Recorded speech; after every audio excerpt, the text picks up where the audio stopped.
So, Dr. Tony Nader, M.D., Ph.D., M.A.R.R., is a Harvard and MIT trained neuroscientist, physician, and global leader of the Transcendental Meditation organization. As the author of the New York Times bestseller, Consciousness is All There Is, he presents an unifying vision that bridges modern neuroscience with ancient Vedic wisdom, showing that consciousness is the foundation of all experiences. Through his leadership, Dr. Nader has guided millions worldwide to discover deeper peace, creativity, and resilience through Transcendental Meditation.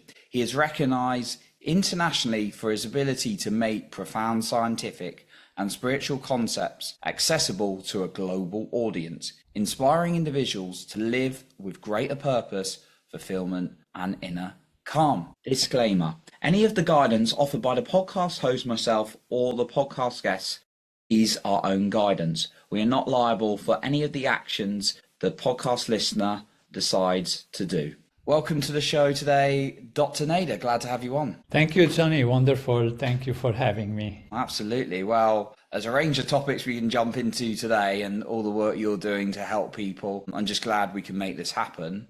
Would love to start off with, you had this, it's for me, from understanding, you have this big fascination to help people with greater purpose, fulfillment, and inner calm. I'd love to know where that comes from. What drives you so much to help people with those things? You know, as a medical doctor, you have a kind of a vocation to help people get out of suffering, out of confusions and problems and conflicts from the mental level and also the physical level, greater health, more integrated functioning in life. And I worked on medicine and from different perspectives, and then research in the brain and cognitive science, and discovered that there is an approach which is not physical, not material, which is based on the mind, on consciousness, that can actually help integrate all aspects of inner life, inner well-being, not only mentally, on the mind level, on the awareness level, but also improves physiology. Discovering that actually mind and body are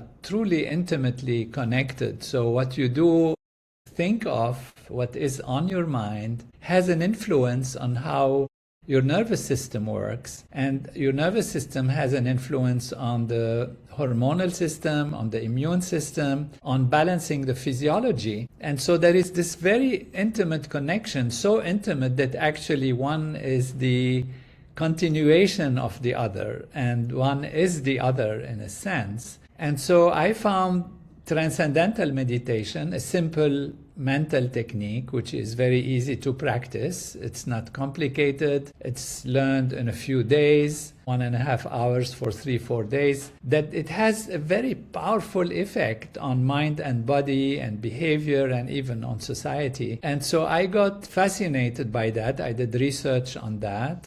And now I decided that that's the best way I can fulfill my vocation as a scientist and as a doctor in helping people to become better, to be healthier in a holistic way without any side effects. And so these were the motivations. I love that. I'd love to hear a little bit more about as the word I was struggling with before the show, transcendental meditation, and like a little bit more about how that works, because I know a lot of people talk about, and there's different types of meditations out there, and I'd love to learn more about them. I know a lot of people are like, I need to try meditation, but I really struggle with it. So I'd love to hear a little bit about transcendental meditation. Yeah, this term transcendental means to transcend, and transcend means to go beyond. You know, in the context, I'm delighted that I'm in the context of your podcast, which also talks about self-esteem and all the different values related to well-being and living a life in fulfillment. And we often try to do that through convincing on an intellectual level, on a memory level, on an emotional level. And to transcend is actually to go beyond all these values, even beyond analysis, beyond thinking of specific topics or contemplation. To transcend is to go beyond even all memory, all feelings, all limiting beliefs that one has acquired through one's life because somebody told them you are this, or they found themselves in situations where, they haven't succeeded, or they haven't been able to be performing well or up to the tasks they'd like to fulfill or do. And they build a feeling about themselves that is limiting, that is constricting. And that's why they lose self-esteem and the sense of the self. And if you try to convince them on an intellectual level, that can help, and there are many techniques to do that. I just wrote a book which is going to be released in July, which is called The Power of Caring, and has a subtitle, Who Cares and Why It Matters, and How Conscious Caring Creates a Fulfilling and Connected Life. That's the title and subtitle. And it is about understanding who we are and what we can do in connecting to others. So transcending, to go back to that, is a very central part in this book, but also central part in developing the full potential of the individual. Because there is something that happens on the mind, which is thinking and having the mind go through different thoughts. Something that happens in what we call the intellect, which means analyzing. Let me analyze my life. Let me see what happened to me.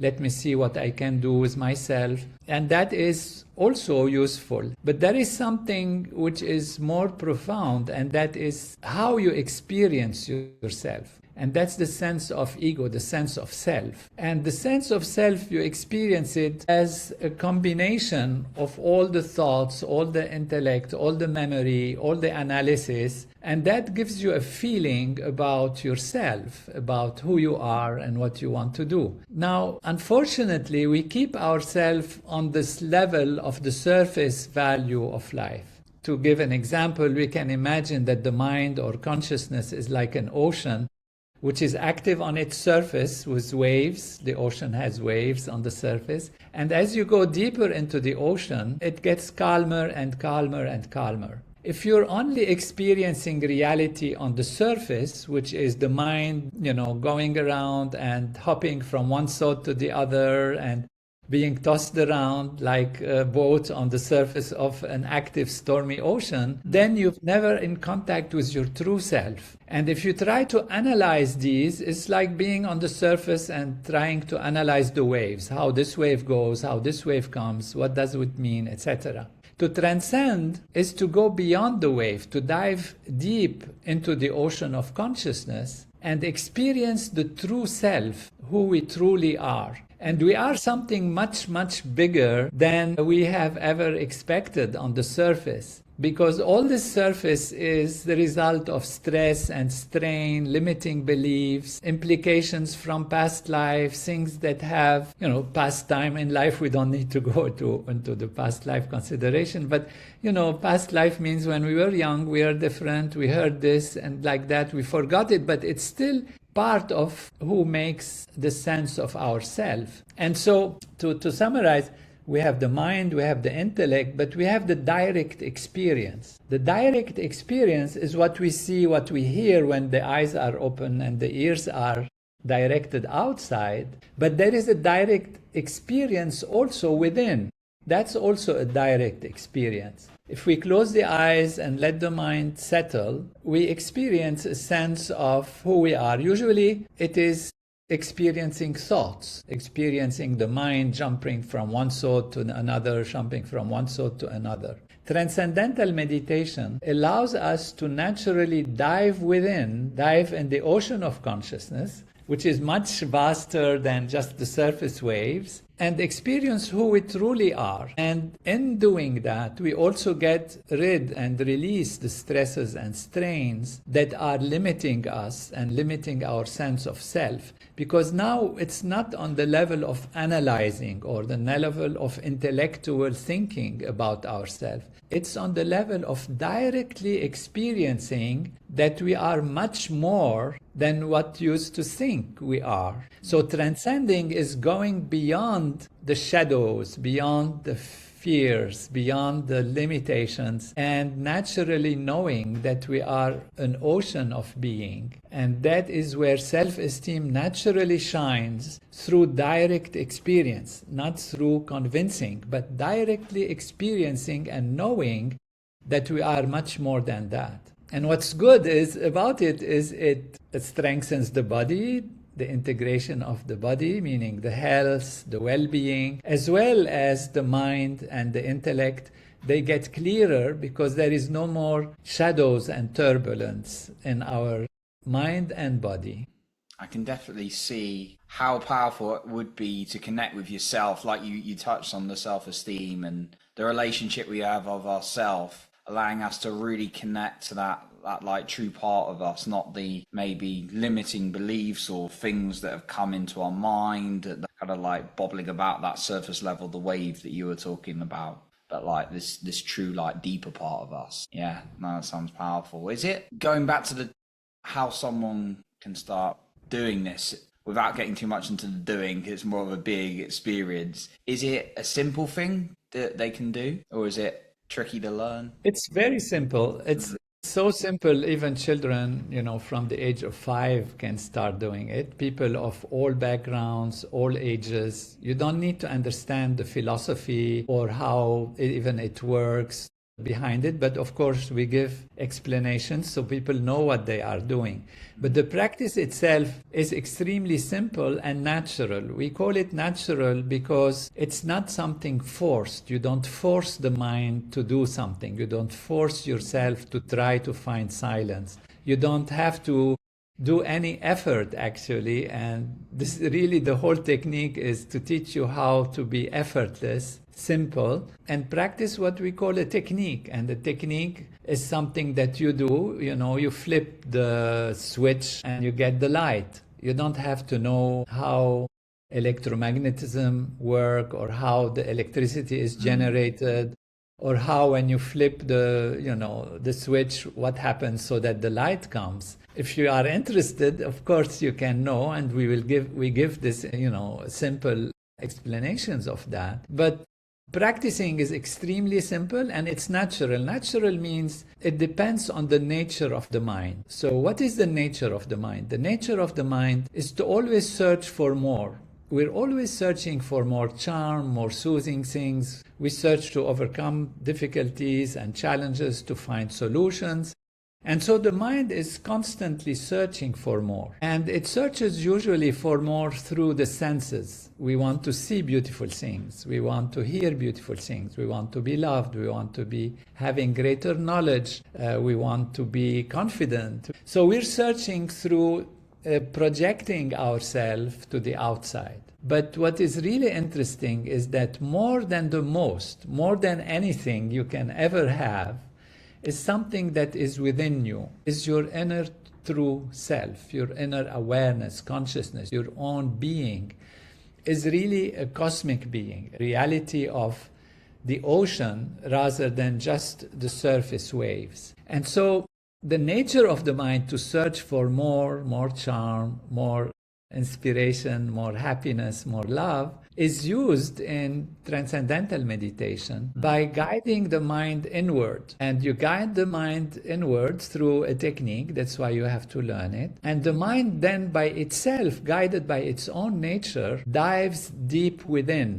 And so you don't have to manipulate it. There is no manipulation, there is no forcing, there is no trying. If you're reading a book and the book is interesting, no matter what happens outside, you find you are just fascinated. You cut off from noise and people and all of that. But if the book is not so interesting, your eyes would be going through the lines, but your mind is still searching for greater happiness. And if a nice music starts somewhere, you will find your mind going to the music and being with the music, even though your eyes are going through the lines of the book.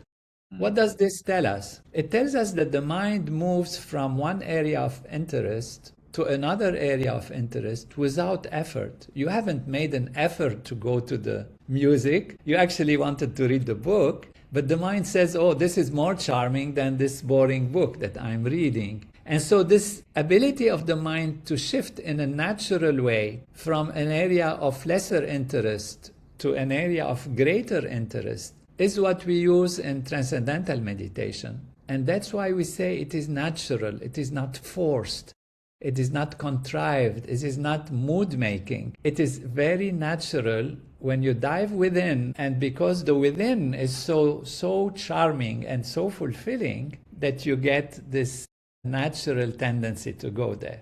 So now this is the principle, how it works. How you learn it is very simple. You get an introductory lecture, and our discussion now can be kind of an introductory lecture. So this is first step of learning. All the viewers and listeners would have already done that by the time we finish our discussion together. And then you have a preparatory lecture where one is explained, gets to know how it works, what they are going to learn. And then there is the learning step where you actually learn within 1 hour, 1.5 hours. With a teacher, you learn how to practice it. And from that time, you already have the technique. But of course, you will have many questions. What do I do under different circumstances? How do I deal with thoughts that come, or overpowering thoughts, or noise, or what time to meditate, and what if I fall asleep? And all these kind of questions are resolved and sorted out in 3 days, which we call 3 days of follow-up or 3 days of checking. And each day is 1.5 hours. So literally, you learn transcendental meditation in 4 or 5 days at the rate of 1.5 hours per day. And it's so simple, so easy that people look forward to practicing it. You know, people think, oh, I have so much to do already, and there is one more thing to do. And in this case, it's not how it works. People say, I look forward to this moment when I close my eyes and be with myself and enjoy these moments, not as a burden or as something to have to do, but something that is enjoyable in the same way as we look forward to doing activities with friends or whatever that are enjoyable and fulfilling. And so it's really simple. And there is, of course, lifetime kind of follow-up. We have an app that helps for continuing follow-up, but the teaching is done personally by a teacher. And you can find those teachers on a site called tm.org, TM for Transcendental Meditation.org. And wherever you are in the world, but of course particularly in the United States, you will find a teacher who can teach you and follow you up, or you can learn from the teacher and then follow up with an app, so that if you don't want to travel or something, we have an app that helps to follow up for the follow-up. Wow, some great guidance there. And one thing that and some really good support systems as well, and it doesn't sound like you're going to spend months learning it. It's more like days, and then it's something that an individual can look forward to getting to each day when they do their meditation, which is powerful. It also, for me, correct me if I'm wrong, but it sounds like it's helping us access that natural flow of who we are, that being, some of that joy, and rather than trying to chase things that a lot of us do. I've certainly been guilty of it. It sounds like it's a really good tool for kind of connecting with that natural state of maybe joy. Exactly. It's truly going back to the self, not changing one's own real self, but going back to one's own real self. People think, oh, I will change. And of course, changing is something, but it will not actually change you. It will make you go back to what you have changed in an unnatural way. So you change by impressions, by memories, by stresses, by hurtful moments, by difficulties. These are the things that change you and make you believe that you are this person who is not truly the true person that you are. And to come back to your true self, in a sense, going back home, going back to the true inner self, the fresh, innocent, beautiful self that we are, is what transcendental meditation does. So it removes the dust and the deposits that have happened. This is why we call it stress release, as one is diving deep towards oneself. And the reason is because when one dives deep within, the mind settles down. And since mind and body are intimately connected, the body settles down. And when the body settles down, it removes the foreign material that is in it. We know that a tendency that happens naturally. If you cut yourself, the body heals itself. If you're tired during the day, you sleep, and sleep removes the tiredness. So you don't have to make an effort to remove the tiredness. But what you need is a new quality of rest, a kind of quality where we call it restful alertness. You are very rested inside, but very awake. That's what happens in Transcendental Meditation. In sleep, you are rested, but you are not awake. In dream, you are awake on some fiction kind of, not real situation, and the mind is agitated and trying to resolve things. In waking, you are very active and awake, but sometimes you're not very alert either because you are drowsy, you are tired, and you are not rested. You're acting from this agitated level. So what transcending does is give you a rest, very deep rest, at the same time alertness, wakefulness. So then you will act from a platform of clarity in ability to handle even the outside. So it's not just something which is good for just inner feeling and inner well-being, but it also gives greater clarity in dealing with others, in behavior, in decision-making, in problem-solving. So this is a new state of consciousness, and scientifically it has been proven to be a different state of consciousness. By the way, this is not just a nice idea and theory. It has been studied and reviewed by hundreds of scientific research studies published in peer-reviewed journals in the different best institutions and best journals in the world, showing this effectiveness of this technique in a very profound way. Powerful, yeah. No, I got that impression. It had been very kind of like studied and very used and with huge benefits. I'd love to know, we've talked about consciousness quite a bit. What is consciousness for you? Consciousness, from its expression, is the ability to be aware. It's a very important question you're asking because the definition of consciousness varies with different philosophers, different scientists. There are many who think that consciousness is only the way human beings are conscious. So it's what we call anthropomorphic view, which means based on human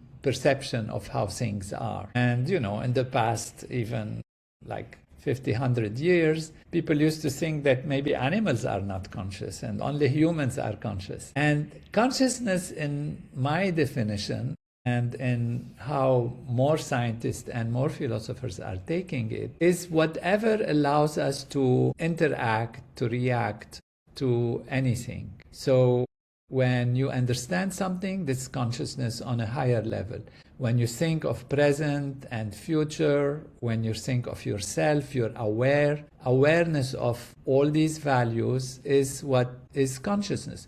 So consciousness is what allows us to see, to hear. If you want an example of what is consciousness, you can look at it of what happens when there is no consciousness. And you can say, well, if you get into anesthesia or even in deep sleep, you don't have the same consciousness as what you have when you are awake and alert. So what does it matter for us if we are in deep anesthesia and are aware of nothing? What does it matter if we are the most loved, the most wealthy, the most cherished, the most intelligent, or the most capable, the most knowledgeable person? It doesn't matter. You are not even there.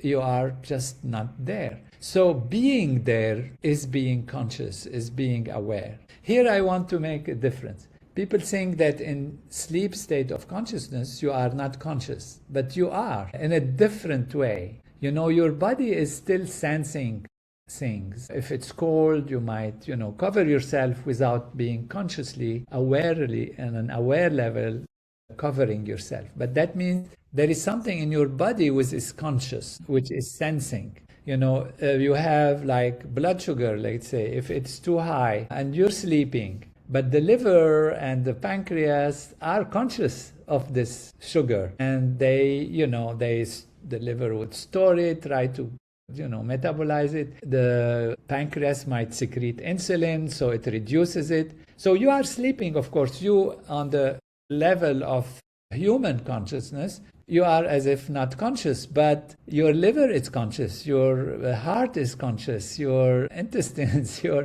pancreas are conscious. They are reacting and sensing, and I call this also consciousness. So I put consciousness on a spectrum, on a range from lower consciousness, which can be even just detecting things and sensing things and responding to things, which can happen even in inanimate objects, in particles, in molecules, and the cells are conscious. Every cell of our body reacts and interacts and adjusts its environment. Every bacteria, every plant reacts to humidity, reacts to the sun, can turn this way, can turn that way.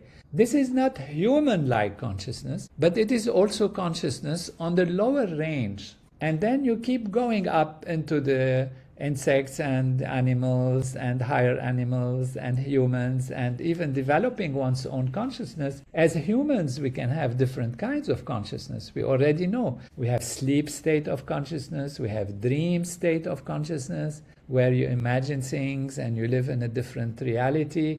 You have waking state of consciousness, and when you're awake, even you have different grades of wakefulness. You can be drowsy, you can be alert, you can be agitated and not clear, you can be under fear situation, so your mind, narrows down because you are in mode of fight or flight or freeze, under stress. That's what happens. And we know that biologically, different parts of the brain are activated when you are under different circumstances, when you're enjoying music or when you're transcending or meditating, versus when you are under stress or fear.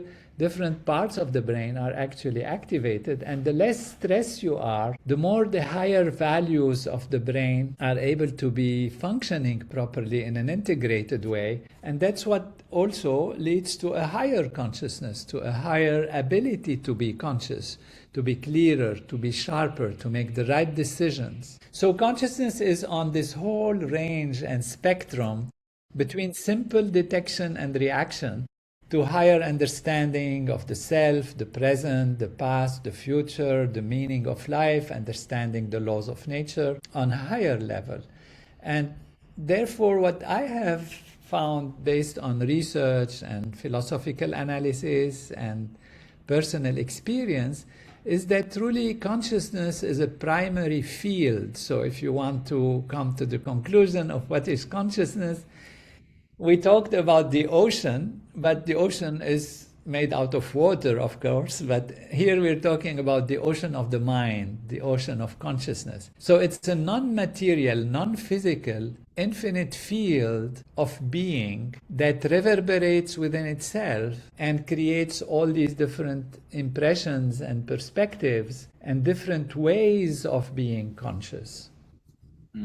Such a range of consciousness and different ways. I like what you shared about being asleep, that there is some degree of consciousness going on there, but a different form maybe from when we're not asleep, when we're in day-to-day life, which is powerful. But this, going back to sort of like the meditation, and does kind of link to consciousness. Maybe the individual or someone who's going through like a really hard time, whatever kind of like loss it is, in what kind of situation, can this type of transcendental meditation be useful for working through tough emotions? Exactly.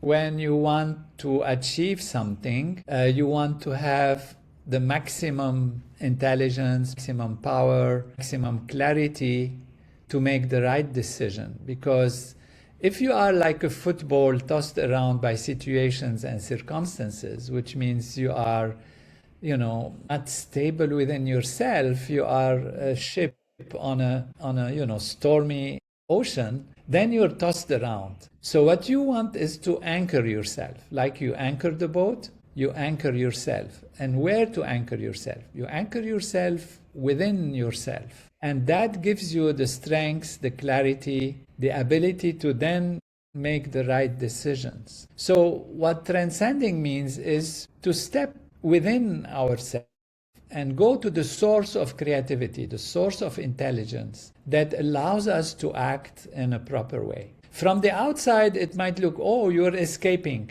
you're going back, rather than hitting to the front. Now, I ask, when you want to jump, what do? You sit on next to the precipice or something and you fall? Or if you want to jump to the other side, you go back and you run and then you jump. If you want to send an arrow to the target on the bow, you don't just try to throw it like that. You pull back on the arrow, now on the bow, you pull back and then you let go. So it's part of nature that you have to pull back to the inner value, gain the inner strength and clarity and energy in order to create the outer to be successful. So, when you want to build a building, if somebody doesn't know the logic, then they see you starting to dig deep in the earth, they think you're wasting your time. And what are you doing? We want to go up high, we don't want to go down. But without the foundation, you can't build a building. Without the roots and deep roots, you cannot have a powerful tree.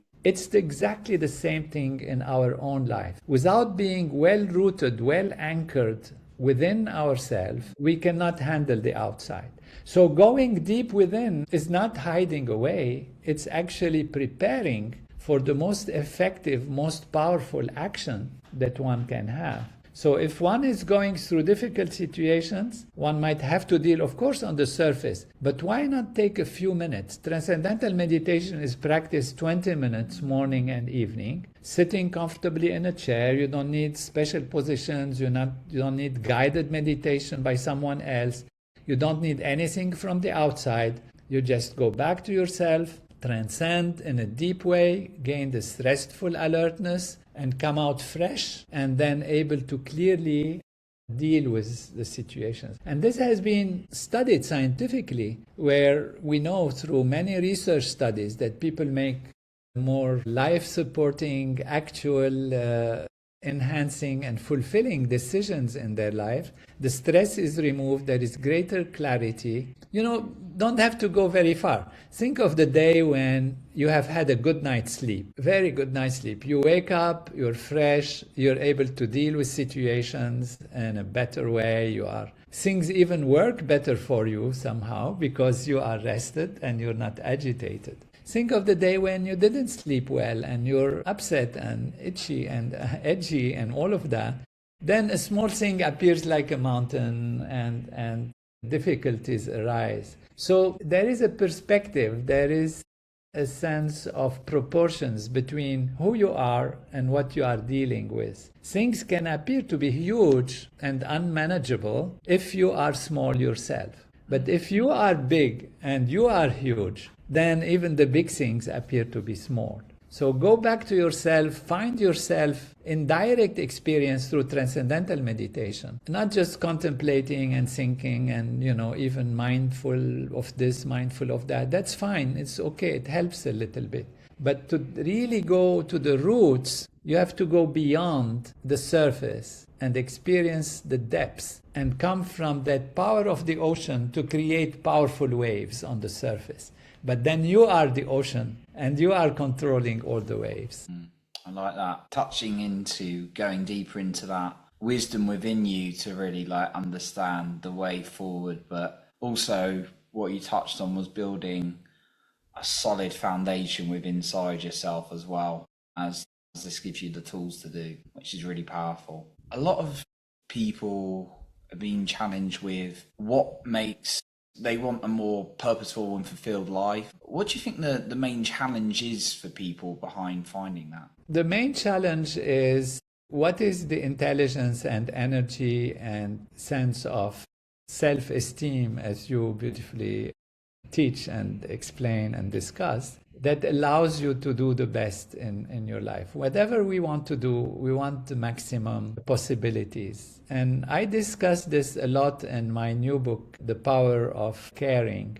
Caring for oneself, caring for one's environment, not caring more, but caring better. And what does it mean? How it changes our hormones, how it balances our physiology, how philosophically, psychologically, and even biologically it helps us, and how to deal with it under different circumstances. and how to use transcending and being established in the self to be able to deal with situations and circumstances and others, and how to, even how to manage times where you shouldn't care, where you have to be careful to protect yourself. And so we go through life with questions about meaning, and the ultimate meaning of life is actually the development of consciousness. Based on the consciousness paradigm, which says that we are all that ocean of consciousness, the purpose of life is the expansion of happiness, the expansion of consciousness. And that is not just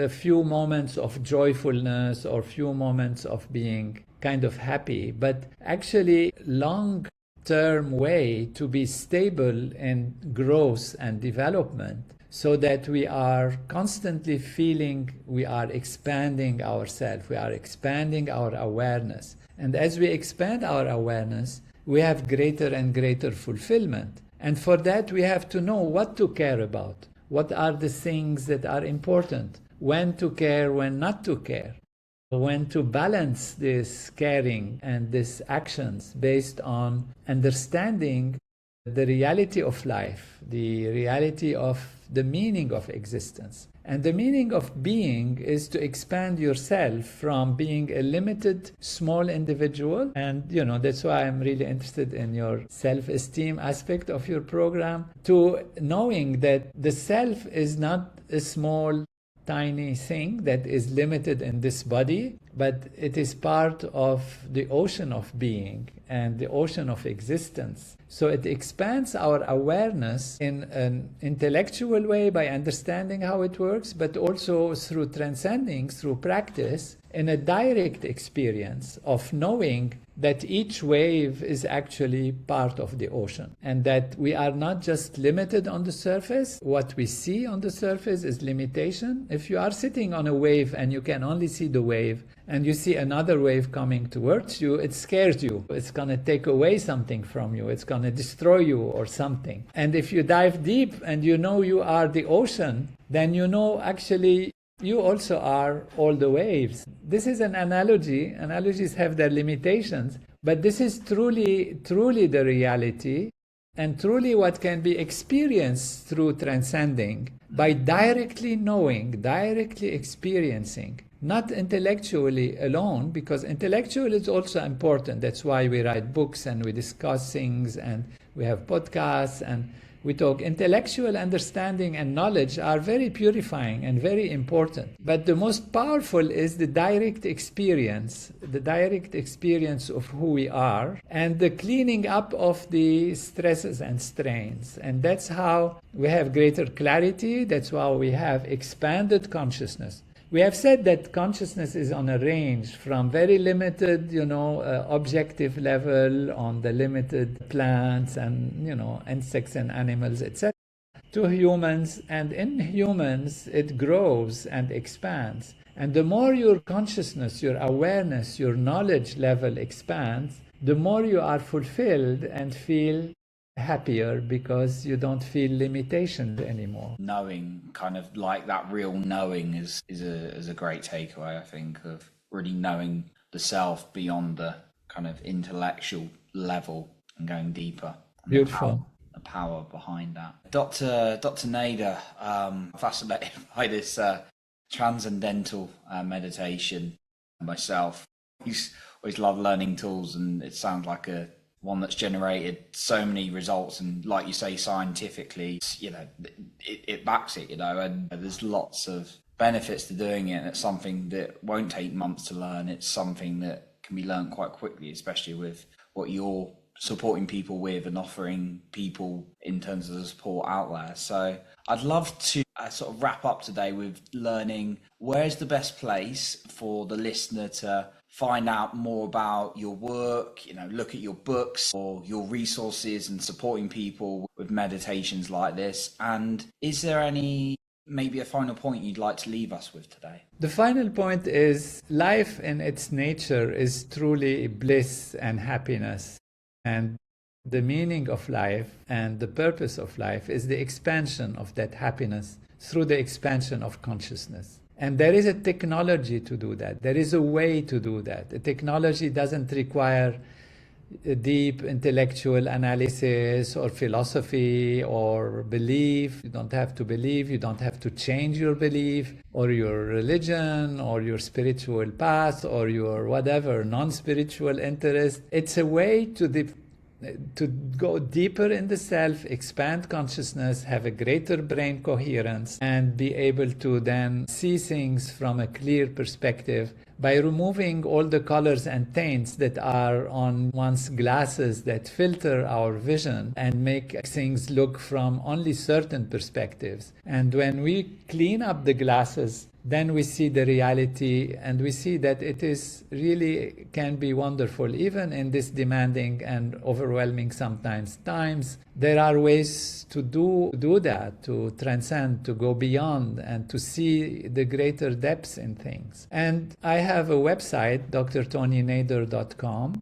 We have TM organization, Transcendental Meditation, tm.org. I'm also the president of Maharishi International University, which is a fabulous university in Iowa that is accredited all the way to the Ph.D. level, that people can join, become students there if they want to not just learn practical things. They would learn information and practical things, but mostly they develop themselves. It's all based on how to develop maximum the self. I have a book that has become, as you mentioned, bestseller, Consciousness is All There Is. And I have a new book which is very practical, self-help book that is called The Power of Caring. And it looks at the power of what it takes to care and how to care in a wise way. It's going to be released by Hay House, who is a section, a part of Penguin Random House, in July 28th.